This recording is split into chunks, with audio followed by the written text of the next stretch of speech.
afternoon, Ma'am Irma Iscoro. I am Joanna Jasmine Iscoro, a third-year Bachelor of Secondary Education student majoring in Social Studies at Baal Community College, along Yes. with my classmates. We are respectfully request permission to conduct an interview with you in your capacity as school principal of Baal National High School regarding the national adoption and implementation of the Philippine Professional Standards for School Heads or PPSSH. Yes. Your insights would greatly contribute to our subject in basic school management, and may we kindly ask if this request is feasible at your convenience. Yes po, as you requested. In Domain 1, aligned is the school planning and implementation. Does the school have the planning and implementation? Yes or no? Yes, of course. If yes, what are the verification for? There should be, in the preparation of the SIP, a school planning team must be composed, or a composition of the school planning team, in order for us to discuss what will be the road to the 6 years program for the school, in order for it to be really functional, and in order for it to cater to the needs of the students and other stakeholders. Thank you, ma'am. And in Domain 1 again po, aligned is the policy implementation and review. Does the school have the policy implementation and review po? Policy implementation and review on what areas? In all programs? In all programs? Yes. What are the verification po, ma'am, in all programs po? The means of verification or the proof should be the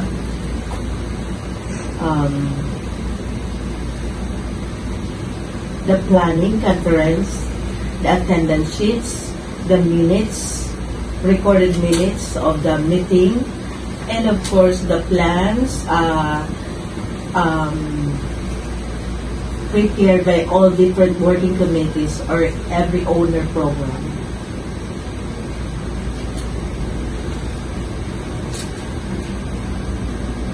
In Domain 1 po again, aligned is the research and innovation. Does the school have research and innovation po, ma'am? There is a research and innovation. In fact, our school, one of the teacher here, master teacher for Filipino, in the person of Miss Apple Bongon, she is a recipient of the BERF, or the Basic Education Research Fund from the regional office, and she is crafting or presenting to us her research on Amiga. Yung Amiga, it's her research, excuse me, that stands for ang batang yung Amiga niya, magaling bumasa ay maganda ang hinaharap. Yun ang form, yun ang pinakang core ng project research niya. And that is why the regional office approved her research and was funded. In Domain 1 po again, they have program design and implementation po. Does the school have the program design and implementation? Does the school have program implementation, design on program implementation? Of course, there should be. A lot of programs are being prepared, and there should always be planning for that before it can be implemented. So it's not only on the fact that it should be implemented, but a course of careful planning before it could be effectively implemented. Thank you po. And domain 1 po, again 1.6, learner voice. Does the school have a learner voice? If yes po, ma'am, what are the verification? Learner voice, meaning the school should feel or address the voice of the learners, meaning what is really the need of our learners in terms of what areas. All this should be clearly discussed or should be clearly manifested so that all this can be addressed. So that is what we call the voice of the learners. The last one po in domain 1 is the monitoring and evaluation processes and tools. Does the school have the monitoring and evaluation processes and tools? There is always the monitoring and evaluation, the tools, and the processes, because this clearly display the knowledge and the understanding of every learner. And this process should be not only be in a form of merely lip service, but it should be a tool wherein this monitoring should be data-driven. Data-driven in the sense that all the records, all the data should be carefully addressed, and it should be in that particular tool, all the things that this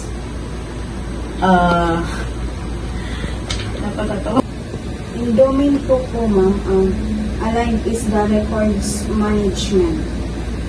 Does the school have the records management po? Of course, all school have the records management. Records on the different resources, records on the learners, records on the staff, the teaching and non-teaching personnel. A school who has no records is not definitely a school. Yes. Domain 2, managing school operations and resources, is aligned the financial management. Does the school have the financial management? We have a complete staff of financial management. Financial staff, I have my bookkeeper, we have our cashier, we have our just the two casual employees who are in charge of keeping all the records. In domain 2 po again, is aligned the school facilities and equipment. Does the school have the school facilities and equipment? Yeah, I have. Regarding the school facilities, I have designated one school facilities in charge. But since we have two campuses. We have the one is in the main, Bao National High School main, and here is the annex.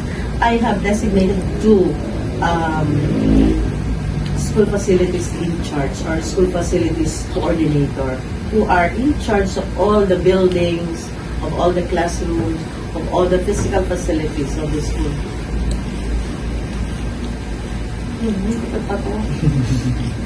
In the domain 2 again po, ma'am, there is management of staff. Does the school have the management of staff? In managing the staff, I have my complete staff of the department heads of all the learning areas. I have complete 8 head teachers, 3 of all the learning areas: English, Filipino, Math, Science, TLE, Aralin Kalipunan, MAPH, and BAL-Ed. On the other hand, for the senior high school, I have with me my assistant principal, and another is the senior high school coordinator, who happened to be a master teacher in her expertise. In domain 2 po, then there is school safety for disaster preparedness, mitigation, and resiliency. Does the school have the school safety for disaster preparedness and mitigation and resiliency? In our school, we have our SDRR, school has a risk reduction management committee, chaired again by two assigned or designated school DRRM committee in charge, one for the main and one for the annex. In fact, we are just done with the training. I have capacitated them with one day training on how to conduct incident or on how to have the incident management team, wherein it's not only the SDRRM who will take charge on whatever scenario, but there are a lot of things, a lot of event that needs each person's expertise. So through the IMT or incident management team, it covers everything from the SDRRM to the different areas or different scenario. And last one po in the domain 2 is the emerging opportunities and challenges. Does the school have a emerging opportunities and challenges po? What do you mean by does the school has a lot of emerging opportunities? All school has a lot of emerging opportunities. Every day is a learning day. Every day is an opportunity, and every day is, or every day emerges a challenging day. And as a school head, and you as a future teacher should be ready along these areas, along these things. Which is developing self and others. So first question,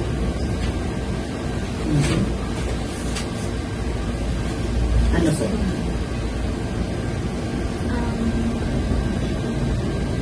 what does the personal and professional development? Oh, see? O yan naman, strand na yan. Personal and professional development. Andito yan, titignan yung personal and professional development. Anong dapat gawin ng principal? Conduct an assessment. Yes, isa yan. Kasama niyo. Conduct an assessment of personal and professional needs. So, dapat ang principal should conduct an assessment of her staff. Diba? Yung teacher 1, sino dyan sa teacher 1 ang mga magagaling sa ganitong area? Ganitong area. Ganun yung dapat. And then, kung magaling na siya dyan, dapat, ano nang gagawin ng principal sa career stage 2? Dapat, set personal and professional development goals based on the self-assessment conducted. Kung pag na-assess mo na, dapat ano nang sunod mong gagawin? Dapat may goals ka na kung paano yung assessment na yun i-align dun sa Philippine Professional Standard. Diba? Tapos sa career stage 3, reflect on the attainment of personal and professional development goals and objectives based on the dito sa PSH. And how sa career stage 4, they will serve as a learning resource to fellow school heads. Ganun.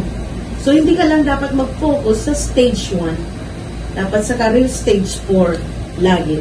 So, ang principal, kapag ang principal focus lang sa career stage 1, ay definitely hindi mag-grow ang school na minamanage niya. Ganon din yung mga personnel na hawak niya.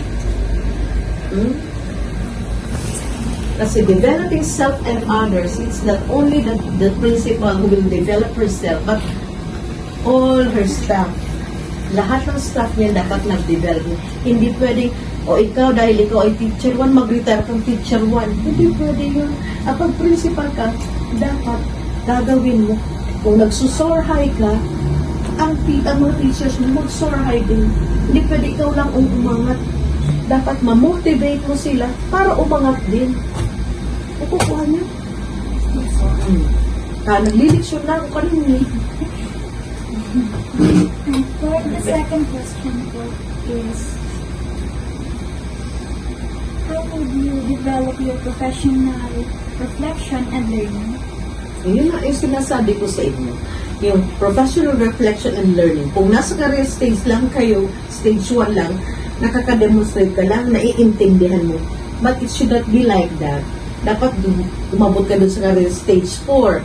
Dapat hindi lang may apply yung yung reflection mo as professional, but most importantly, you have to yung tinatawag na learning by doing. You have to lead an exemplary performance.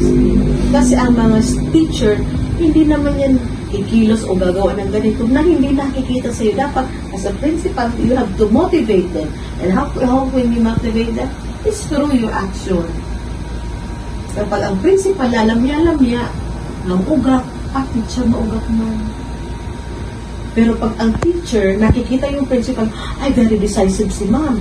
Ay, ganito ang gagawin ko. Ay, mamomotivate, nakikilos yan. Diba?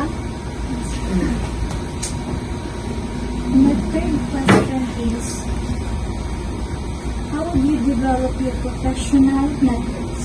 So, yan. Kung nasa career stage 1 ka, na how would you develop your professional network?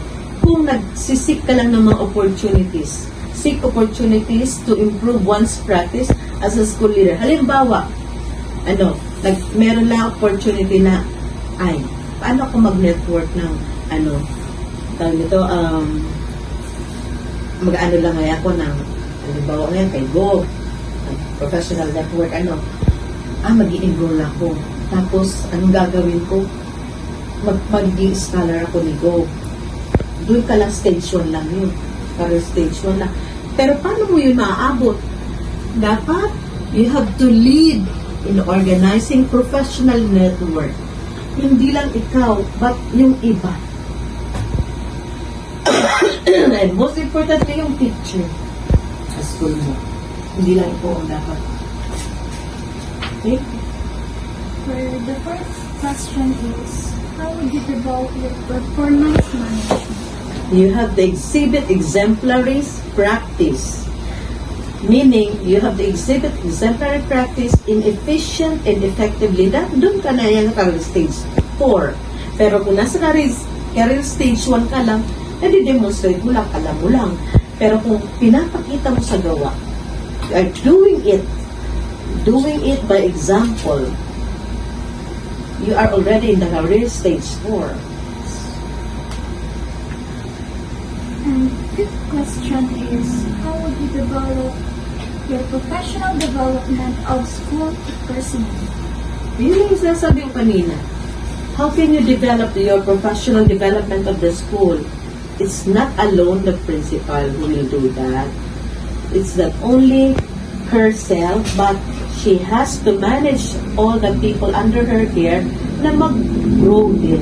Halimbawa, you have your staff. Encourage them not only to become teacher 1, teacher 2, teacher 3, but encourage them to enroll or postgraduate courses, enroll in masteral, doctoral. That's professional development. Encourage them to attend training, seminars. Ngayon, kung dyan yan ang ginagawa, that's only a career stage 1. Pero how can you go to the career stage 4? Dapat you have to, again, model exemplary service. Model what you practice. Okay? Sixth question is, how would you develop your leadership development in individual and teams? Okay. How can you develop individuals into teams? Ang principal dapat ganyan ang ginagawa. Kasi kung siya ang kikilos lahat, kawawa siya. Pagod na pagod yan. So, how can you have this? Train teachers to be like leaders. You have to know the ability of the teacher. Then, if ever ang individual teacher may mga strength and weaknesses yan, di ba? If you think this certain teacher has this strength, and this certain teacher has weaknesses, well, help them combat their weaknesses. Tulungan mo silang mawala yung, di ba, itong teacher, napakamahiyain ito, hindi ko to pwede i-assign as MC. Hindi pwede kasi mahiyain siya. You help her combat the weaknesses. Tulungan mo siya paano mawala yung pagkamahiyain niya. And then, if ever na you already have that, you trained already that particular teacher, eventually, you will be in the career stage 4. How? If this particular teacher had already attained that leadership, baka labas na din siya, principal na din siya. Yun ang stage 4. So, kapag kayo naging teacher, tatandaan niyo yan, pag naging teacher kayo, kapag hinuhong kayo ng principal, may ina-assign sa inyo, diba? Mrs. Escuro, do this, prepare this. Kung ano yung utos ng principal, dapat sinusunod niyo, gawin niyo. Kasi you don't know, her request might be a strategy for you to, or an avenue for opportunity for you to be what? To hone your skill. Ngayon, pag ginawa mo na, isinadmin ko, siyempre babasahin niya. Aba, magaling ko si yung teacher ko. Ay, assign ko sa ganito. Pag nahon mo siya, na, kumbaga hasa mo siya, nahasa mo ng nahasa, eventually, in the end, magiging writer yan, or kung magiging speech writer yan, magaling na siya. O, pagkapakinabangan din siya ng ibang school. Pwede, assign mo siya as, ikaw na ang mag-ano doon, OIC doon. Diba? Ganun ang pag-train ng mga leaders. Kaya ang principal dapat hindi lang siya ang leader. Dapat nag-train siya ng mga teacher ng mga possible leaders. Kapag ang ganyan ang mentality ng principal, ay maraming mga magagaling na guro na magiging principal din. May mga principal kasi na pero de los umos. May mga principal na natatakot na matalo sila. Kaya minsan parang threat sa kanila ang teacher. Diba? Sabihin, ay may memo ito. Kung magaling ang principal, dun sa memo, babasahin mo, i-assess mo agad yung memo ng training. Sino ba ang teacher pwede dito mag-attend? Iisip ka kung sino teacher ang pwede i-send mo. Ganyan ang principal na dapat. Pero kung makita ng principal ang memo, ay naku, itago ko to. Bakit ito makita ng teacher? Mag-a-attend yun. Naku, paano ba yan? Hindi pwedeng ganun.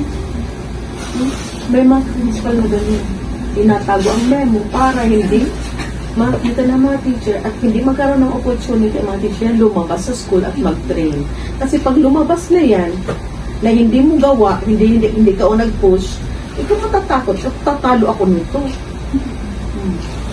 Hindi dapat ganun ang attitude ng principal. Dapat ang principal, lagi magbibigay ng opportunity sa mga teacher para in the end, pag nabibigyan mo ng opportunity ang mga teacher at maging leader yan, ay napakagaan sa'yo ng trabaho. Kasi katulong mo na yan. Magiging katuwang mo yan sa pag-manage ng school. Pero kung nandyan ang isip mo na, ay parang ano to, pag ginawa ko to, naku, itong teacher to, lalaki ang ulo nito. Baka matalo na ako. Hindi pwede yung gano'n. Well, kung lumaki ang ulo niya, nasa sa kanya na yan. Basta you train them, you train the teacher in the way you really prefer to be. Pero, nasa kanya naman ba? Nasa teacher naman yan. Nasa sa inyo yan. Ano pang, ako, I never dream of becoming a principal. Hindi ko kasi naman pinangarap. Pero inabot siya. You are destined to be a principal na dating superintendent. The second question is, how would you develop your general welfare of human resources? General welfare of human resources. Again, in that stage, career stage 1, if you just know how the or what is the benefit or for the welfare of everybody. Alam mo lang yun, inintindi mo lang ganun. Pero hindi mo pre-practice, nasa career stage 1 ka lang. Pero kung nasa career stage 4 ka na, anong gagawin mo? Dapat mag-advocate ka ng general welfare sa lahat. Ano? And lastly, how would you develop the rewards and recognition Mechanism. Rewards and recognition mechanism. Ang rewards and recognition mechanism is very important in management because pareho yan ang anak, diba? Pag ang anak, inutusan mo tapos wala yan ano tawag yan, wala yan na reward, hindi mo lang binigyan ng pakonsuelo, ay laka uga. Diba? Pag ang teacher nagtatrabaho, pag binigyan mo ng reward, the more na magtatrabaho mo, mai-inspire sila. Ngayon, sabihin mo nasa career stage 1 lang yung principal na ganyan. Kung nandun lang siya sa isip na, naintindihan ko to, alam ko ang reward and mechanism. But, paano maaabot dun sa career stage 4? Dapat, you have to implement. Craft, isip ka, anong mga rewards and mechanism ang pwedeng gawin ko sa staff ko, sa mga teacher? Ano? Halimbawa, for a year, mag-a-award ako sa mga hindi nila alam ano, perfect attendance sa teacher. Diba? Hindi niya alam at the end of the school year, na-awarded siya. Ba, wala man ako, hindi man ako nag-aim na mabigyan ng award na gano'n, pero meron. Pag sunod na school year yan, yun na yun ang tatargetin niya. Sana gano'n din ang award ko. Ayun. Tapos, another, halimbawa, at the start of the year, marami iniisip. Paano ko mabibigyan ng reward o award mechanism ito mga staff ko?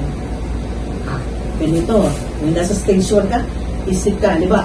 During Teacher's Day, mag-a-award ako ng teacher na nag-advocate ng Project Watch, yung we advocate honesty, ba? Ano yan? Alam niyo yung Project Watch? Consciousness, that's the time, and yung nagiging very early pagdating sa school. Pag nag-award ka ng ganun, yung ibang teacher, ay meron palang pa-award si ma'am ng ganun. Next time ako nga, mag-ano din ako, mag-maaga din ako sa pagpasok. Pwede din, during flag ceremony, yung mga birthday celebrants. O for this month, we have May celebrants. Tatawagin for that week, sino yung mga teacher na may birthday. O, namomotivate mo, diba? Alibaw, Monday. Kasi ang flag ceremony, usually ginagawa lang yan Monday. Tapos, that Monday, dapat alam mo na yung mag-birthday the whole week, sino yung mga celebrant for that week. Yung mga celebrant na yun, tatawagin mo after flag ceremony. Pagdating dun sa sa gitna, syempre happy kasi na-recognize sila na celebrant. And mai-inspire yan na magtrabaho. Pero kung ang teacher birthday na, nakabasang nakarundong, ako na.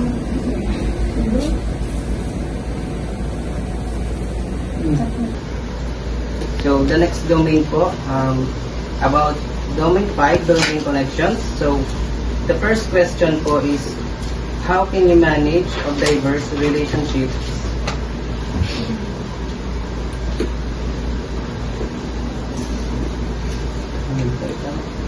How can you help demonstrate the diverse relationships? Dapat ang principal, ang building connections niya is, kasi ang nasa domain 5 is building connections, dapat maganda ang rapport niya. Dapat approachable siya. Ba? Dapat pagpasok sa office, yung smile niya contagious. Kasi pagpasok sa office, makasalubong mo ang isang teacher, nakasimangot ka, ay maghapon, simangot din yung teacher.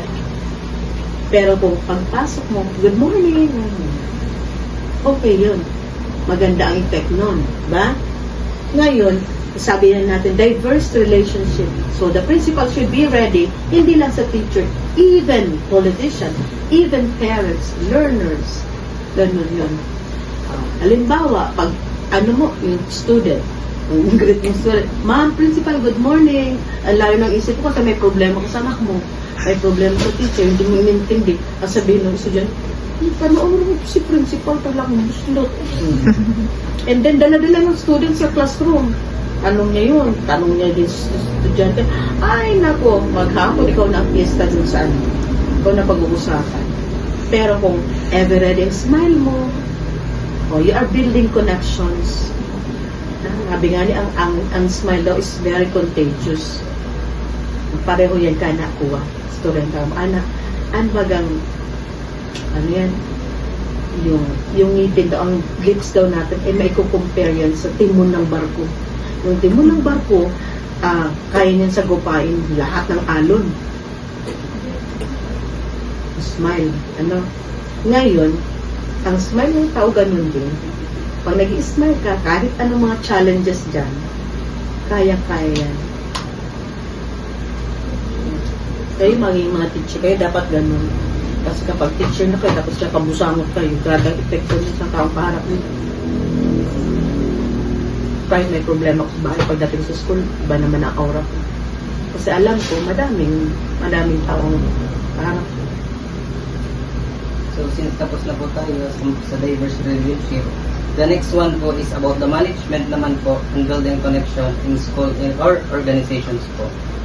Managing school organization. When we say school organization, meron yan mga directory. Baga nasabi ko. May ano yan. Tawag na. Anong tawag din sa atin? Yung from the top, halimbawa, DepEd Secretary, Director, sa school din, Principal, Assistant Principal, Department. Ganyan ang management organization. The school, merong mga by learning areas, diba? Department ng Math, Department ng lahat ng learning area. Merong senior high school department. O dapat, as principal, you know how to manage all of them. It's not necessarily na in managing them, dapat alam mo naman kung ano tinuturo nila. Ay kung ganyan ang principal na alam lahat, ay imposible naman yan. Na, kumbaga na monopolize mo yung knowledge, sila kuha mo lahat. Hindi naman kailangan. Dapat lang alam mo, makatao ka, alam mo kung paano magtrato sa bawat isa.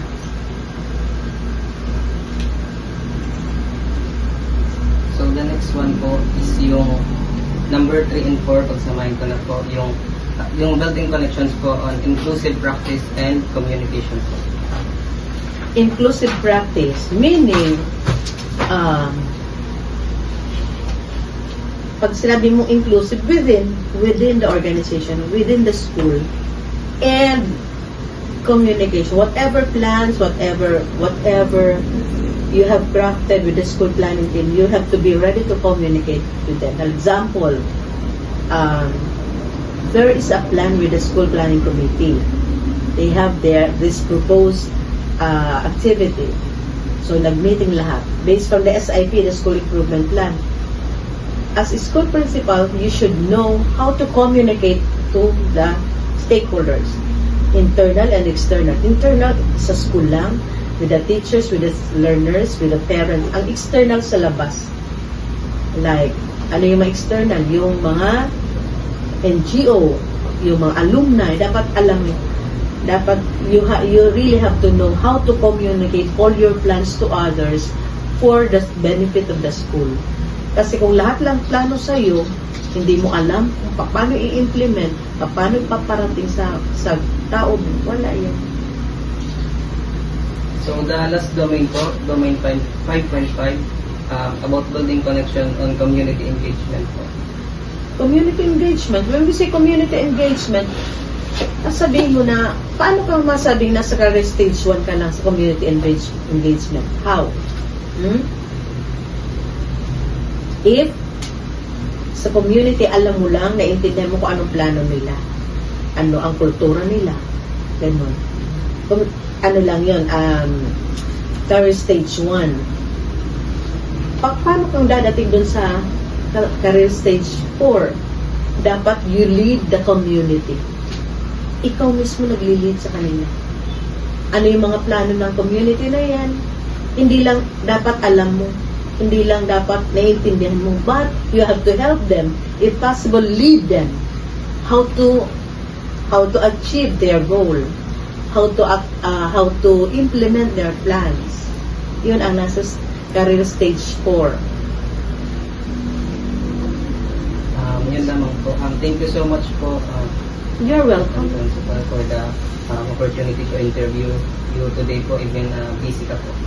Very busy talaga. Super. Thank Kasi